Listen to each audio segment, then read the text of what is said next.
गुस्सा करती है। भाई फेंक दाना लोढ़ा गुस्सा कम कर थोड़ा चूड़ी फूट जाई रंग छूट जाए तमन्ना रूठ जाए तोहरा राजा जी के दिलावा टूट जाई तोहरा राजा जी के दिलावा टूट जाए तोहरा पिया जी के दिलावा टूट जाई तोहरा राजा जी के दिलावा टूट जाए हमारा बाबू नहीं बाबू नहीं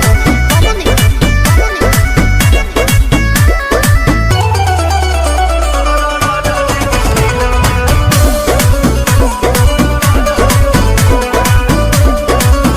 खिसियालू कहे रिसियालू कहे गरम आलू तो फेंक देलू आलू कहे चालू चालू तो बोलो ला जानू कहे हमसे भइल बाटे भाजी धोखा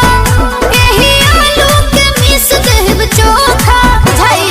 देबू नहीं खाए तका बोलो हम कमाए चितर कूट जाए अरे दिल कूट खाए हैं? दिल बूट खाए अच्छा तोहरा राजा जी के दिलावा टूट जाई तोहरा राजा जी के दिलावा टूट जाए तोहरा बलमू के दिलावा टूट जाई तोहरा राजा जी के दिलावा टूट जाए